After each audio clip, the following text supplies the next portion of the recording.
नमस्कार दोस्तों। अगर आपने रिसेंटली न्यूज़ देखा होगा तो आपको पता होना चाहिए कि बहुत सारे फेक जीएसटी इनवॉइसेस के केसेस सामने आ रहे हैं और यहां पर आप न्यूज़ देख सकते हो। Over 100 arrested in 3 weeks for dealing in fake invoices. मतलब 100 से भी ज़्यादा लोगों को यहां पर गिरफ्तार किया जा चुका है फॉर फेक जीएसटी इनवॉइसेस। अब इसमें क्या होता है कि फेक जीएसटी इनवॉइसेस के थ्रू यहां पर इनपुट टैक्स क्रेडिट कलेक्ट किया जाता है, जिसका इस्तेमाल किया जाता है जीएसटी पे करने के लिए, जिसकी वजह से सरकार को काफी लॉस देखने को मिलता है। तो डोंट वरी, हर एक चीज मैं आपको यहां पर बताऊंगा कि ये फेक जीएसटी इनवॉइस क्या होता है, इनपुट टैक्स क्रेडिट क्या है, जिसके मदद से जो फ्रॉडस्टर्स हैं वो यहां पर सरकार को चूना लगा रहे हैं। चलिए आगे बढ़ते हैं। मैं हूं अंकित अग्रवाल और अपडेट के लिए आप मुझे फॉलो कर सकते हैं इंस्टाग्राम, फेसबुक और ट्विटर पर। मेरे लेक्चर की हर पीडीएफ आपको फेसबुक पर तो मिलेगी ही, प्लस साथ में आप मेरा टेलीग्राम चैनल ज्वाइन कर सकते हैं by searching Ankit Agarwal official. और अगर आप यूपीएससी की तैयारी कर रहे हैं तो आपके लिए सुनहरा मौका है। स्टडी आईक्यू है आपके लिए स्मार्ट कोर्सेज, जिसके थ्रू आप अपनी प्रिपरेशन और भी ज़्यादा अच्छे तरीके से कर सकते हैं। तो सबसे पहले समझते हैं दोस्तों यहाँ पर क्या हुआ है। तो पिछले एक महीने में जो directorate general of goods and services tax intelligence है, उन्होंने देश भर में करीब 100 से भी ज़्यादा लोगों को पकड़ा। एग्जैक्टली मैं आपको आंकड़ा बताऊं तो करीब मुझे 104 बताया गया कि 104 लोगों को यहाँ पर गिरफ्तार किया गया है और इसमें करीब 3479 एंटिटीज के द्वारा, मतलब कंपनीज के द्वारा करीब 1161 केसेस पाए गए हैं, जो कि इलीगल तरीके से जो इनपुट टैक्स क्रेडिट होता है जीएसटी के अंदर, उसका इस्तेमाल करते हुए यहां पर सरकार को नुकसान पहुंचा रहे हैं। और ये जितने भी मामले हैं दोस्तों, लेट मी टेल यू, पिछले 2-3 साल में लगातार बढ़ता रहा है, इसमें कमी देखने को नहीं मिल रही है। मैं इसके बारे में भी आपको आंकड़ा बताऊंगा कि कितने केसेस सामने आए हैं पिछले 1-2 सालों में।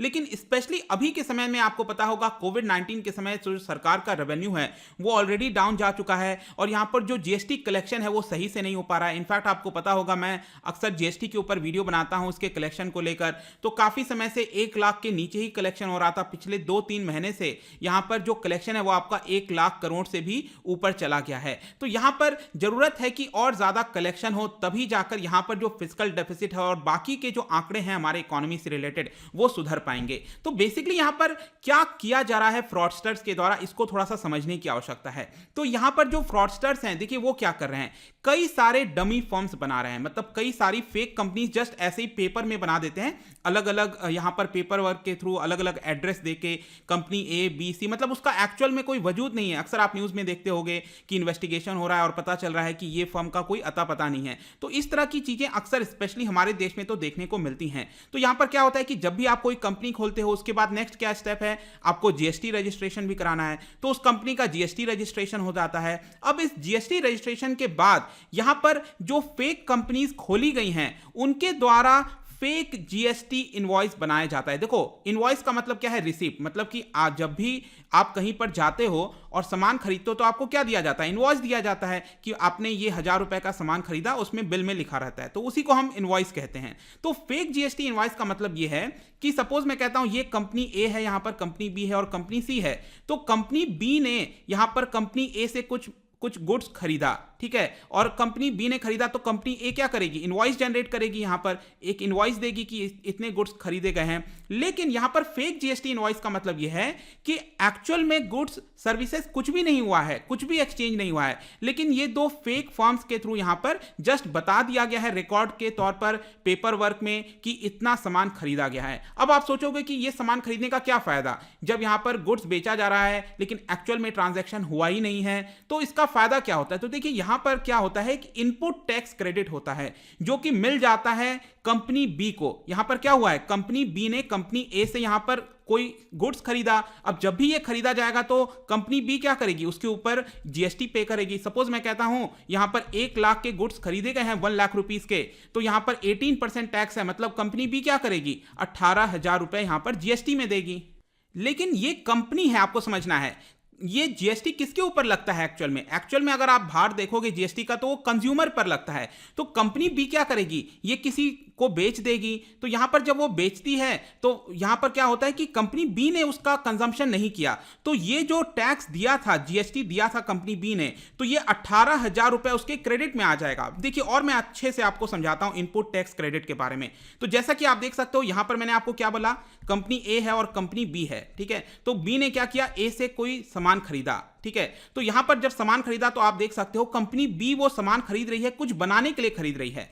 सपोज मैं कहता हूं कंपनी बी यहां पर कोई टॉय बनाती है, मोबाइल बनाती है, कुछ भी बनाती है, आप सोच लो, ठीक है। तो कंपनी बी ने यहां पर जो भी सामान बनाया है और उसको वो जब बेचती है कंज्यूमर को, तो उसके ऊपर 450 रुपए का टैक्स लग रहा है। फॉर सपोज एग्जांपल मैं कहता हूं ये जो टॉय है उसका दाम है 4,500 रुपए और इसके ऊपर 10% जीएसटी है। मतलब कंज्यूमर क्या करेगा, 4,500 तो देगा ही, प्लस यहां पर 450 रुपए जीएसटी देगा। तो जीएसटी किसके पास गया, कंपनी बी के पास गया। लेकिन क्या वो जीएसटी कंपनी बी अपने पास रखेगी, नहीं रखेगी। कंपनी बी ये 450 क्या करेगी, सरकार को दे देगी, सिंपल है। लेकिन कंपनी बी ने ये जो 4,500 का टॉय बनाया था, तो उसके लिए भी तो कंपनी बी ने कहीं ना कहीं से सामान खरीदा होगा ना। तो सपोज मैं कहता हूं कि एक जगह से सामान खरीदा कंपनी बी ने उसको बनाने के लिए, जहां पर 100 रुपए टैक्स दे दिया, जीएसटी दे दिया, फिर एक और कुछ सामान खरीदा जिसपे 120 रुपए टैक्स दे दिया। तो कुल मिलाकर आप देख सकते हो कि यहां पर कंपनी बी ने ऑलरेडी 300 रुपीज जीएसटी पे किया हुआ है इस टॉय को बनाने के लिए। आया समझ में? ये टॉय का एक्चुअल लास्ट में कीमत कितना है, 4,500 रुपए। लेकिन कंपनी बी ने ये जो 4,500 के टॉय बनाए हैं उसके लिए कुछ रॉ मटेरियल्स खरीदे होंगे। तो जब उसने रॉ मटेरियल्स खरीदे थे, ए बी सी ये जितने भी रॉ मटेरियल्स खरीदे हैं, उसके ऊपर कंपनी ने ऑलरेडी 300 रुपए जीएसटी पे किया हुआ है। तो जब यहां पर कंज्यूमर उसको 4,500 रुपए जीएसटी दे रहा है, तो कंपनी बी पूरा 450 रुपए जीएसटी सरकार को नहीं देगी। कंपनी बी कहेगी कि देखिए हमने ऑलरेडी 300 रुपए जीएसटी दे चुके हैं हम आपको, तो यहां पर हम आपको अब कितना देंगे, 150 रुपए देंगे। आया समझ में? तो यही होता है इनपुट टैक्स क्रेडिट। मतलब ये जो 300 रुपए है वो क्रेडिट हो गया कंपनी बी के पास, कंपनी बी उसका आगे चलकर इस्तेमाल कर सकती है। तो यहां पर यही चीज होता है, ए बी सी यहां पर कई तरह के डमी कंपनीज बना दिए जाते हैं और यहां पर एक्चुअल में ट्रांजैक्शन नहीं होता है। लेकिन इनपुट टैक्स क्रेडिट लेने के लिए यहां पर कंपनी बी के पास इनपुट टैक्स क्रेडिट आ गया इतने का, लेकिन एक्चुअल में क्या उसने सामान खरीदा था, नहीं खरीदा था। तो यहां पर जो कारोबार है, अब क्या होता है कि ये जो 450 रुपए है या फिर जो भी आपका इनपुट टैक्स क्रेडिट है वो उसका इस्तेमाल कर देती है एक्चुअल जीएसटी पे करने के लिए। तो सपोज यहां पर मैं आपको एक और एग्जांपल से समझाता हूं। देखिए कंपनी बी है, यहां पर उसने इनपुट टैक्स क्रेडिट ले लिया ए को सामान बेचकर, लेकिन एक्चुअल में सामान बेचा नहीं बेचा। यहां पर सिंपली उसने पेपर में दिखा दिया कि मेरे पास इनपुट टैक्स क्रेडिट है सपोज 300 रुपए का। और जब बी ने एक्चुअल में यहां पर सामान बेचा था, एक्चुअल वाला जो मैं कह रहा हूं कंज्यूमर को, तो यहां पर उसको 500 रुपए टैक्स मिला था, ठीक है, जीएसटी मिला था। तो यहां पर कंपनी बी क्या कहेगी, हमने ऑलरेडी 300 रुपए दिया हुआ है जीएसटी में और यहां पर हम आपको सिर्फ 200 रुपए जीएसटी देंगे। मतलब एक तरह से कंपनी बी ने क्या किया, यहां पर 300 रुपए अपने पास रख लिए। तो ये फ्रॉड हो गया 300 रुपीज। और ये 300 रुपीज किसके लिए लॉस हो गया, सरकार के लिए लॉस हो गया। ये वजह से यहां पर ये जो फ्रॉडस्टर्स हैं इस तरह की कई सारे डमीज कंपनी बना रहे हैं और इस तरह का इस्तेमाल कर रहे हैं ताकि यहां पर सरकार को लॉस हो जाए, उनको फायदा हो जाए। और यही चीज आप देखोगे 9 दिसंबर को वडोदरा टैक्स यूनिट के द्वारा यहां पर एक पर्सन को अरेस्ट किया गया है। वो पर्सन करीब 206 कंपनीज चला रहा था 10 राज्यों में। और यहां पर आप देख सकते हो उसमें बताया गया है कि उसने करीब 154 करोड़ का इनपुट टैक्स क्रेडिट ले लिया था। मतलब गलत तरीके से उसने पेमेंट नहीं किया था 154 का, एक्चुअल में जो खरीदा नहीं था सामान, लेकिन गलत कंपनी से एक जगह से दूसरे जगह सामान इधर करके वो गलत तरीके से इनपुट टैक्स क्रेडिट जनरेट करता है। तो ये केस सामने आया है और भी कई सारे केसेस इस तरह के सामने आए हैं जहां पर बताया जा रहा है कि कई डमी कंपनीज बना दी जा रही हैं और जानबूझकर यहां पर ट्रांजैक्शन दिखाया जा रहा है। तो ट्रांजैक्शन दिखाने से अब आप खुद सोचो क्या होगा, जितना ज्यादा ट्रांजैक्शन दिखाओगे आप कंपनीज के बीच में, मतलब आपका टर्नओवर बढ़ रहा है। टर्नओवर बढ़ने से क्या होता है, एक तो आपने यहां पर जीएसटी इवेट कर दिया, दूसरा यहां पर आप बैंक में जाते हो, आप दिखाते हो देखो मेरे कंपनी का 500 करोड़ का टर्नओवर है, 1000 करोड़ का टर्नओवर है, तो बैंक क्या करेगी, उस पर आपको ज्यादा लोन दे देगी कि इस कंपनी के पास ज्यादा टर्नओवर है तो इसको ज्यादा लोन मिल जाना चाहिए। तो ये सारी चीजें भी यहां पर की जा रही हैं ताकि लोन और क्रेडिट भी बैंकों से ज्यादा मिल सके। अब अगर हम केसेस की बात करें, पिछले कुछ समय से जो केसेस सामने आए हैं तो 2018-19 में बताया गया 1600 केसेस यहां पर रजिस्टर किए गए थे, जिसका अमाउंट अगर आप देखोगे तो 11,000 करोड़ के आसपास इनपुट टैक्स क्रेडिट लिया गया था। आप सोचो कि यहां पर मतलब सरकार को इतना लॉस हो रहा है, जिसमें 154 पीपल को अरेस्ट किया गया था। 2019 के समय अप्रैल से नवंबर के महीने में 6,000 केसेस यहां पर रजिस्टर किए गए थे। तो यहां पर क्वेश्चन है कि ये जो केसेस है वो बढ़ क्यों रहे हैं अचानक से, ये कम क्यों नहीं हो रहा है, सरकार इस पर काम क्यों नहीं कर रही है? तो देखिए यहीं पर प्रॉब्लम आ जाता है ईज ऑफ डूइंग बिजनेस को लेकर और स्ट्रिक्ट रेगुलेशन को लेकर, क्योंकि अगर सरकार ज्यादा सख्त होती है तो कहा जाता है कि ईज ऑफ डूइंग बिजनेस नहीं हो रहा है, सरकार ज्यादा नियम कानून लगा रही है, मैक्सिमम गवर्नमेंट कर रही है, गवर्नेंस ज्यादा करना चाहिए जबकि, तो यहीं पर मेन प्रॉब्लम आ जाती है। तो बेसिकली क्या हुआ है कि जीएसटी का जो रजिस्ट्रेशन प्रोसेस है कि अलग अलग आपने कंपनीज खोल दी और काफी आसानी से आपने रजिस्ट्रेशन कर लिया। सरकार का तो मेन मकसद क्या था, इजी रजिस्ट्रेशन हो सके, लोग अच्छे से काम कर सकें,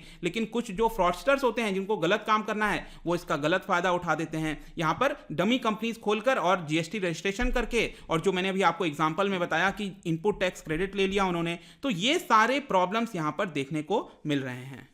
दूसरा, यहां पर सरकार की तरफ से भी कुछ दिक्कतें हैं, जैसे कि आप देख सकते हो कि जो एनफोर्समेंट एजेंसीज में डेटा एक्सचेंज होना चाहिए अलग अलग डिपार्टमेंट्स के बीच में, वो सही तरीके से नहीं हो पाता, जिसकी वजह से पता नहीं चल पाता जल्दी से कि कौन कहां से गड़बड़ी कर रहा है। ठीक है, और यहां पर इसी के लिए जो ऑफिसर्स हैं उनका ये कहना है कि जो जीएसटी सिस्टम है उसको हमें और ज्यादा रोबस्ट बनाने की जरूरत है। अब यहां पर जो टैक्स डिपार्टमेंट है क्या वो ये जो मनी लॉस हुआ है सरकार को, क्या उसको रिकवर कर सकता है? तो देखिए यहां पर सरकार ऑफिशियली तो बोलेगी नहीं, लेकिन यहां पर जो न्यूज मीडिया में रिपोर्ट सामने आया उसमें यही बताया गया कि काफी अनलाइकली है, मतलब लगता नहीं ऐसा कि यहां पर जो अमाउंट है वो रिकवर किया जा सकता है, क्योंकि ये सारी चीजें कहां है, ये सब कुछ पेपर में है, ऑलरेडी जो चीजें होनी थी वो हो चुकी हैं, कोई भी प्रॉपर एसेट नहीं है इसका, तो इसलिए यहां पर पैसा रिकवर करना बहुत मुश्किल लग रहा है। आगे यहां पर सरकार को ध्यान देना चाहिए कि किस तरह से हम रोक सकते हैं। तो सरकार क्या कर रही है इसके लिए?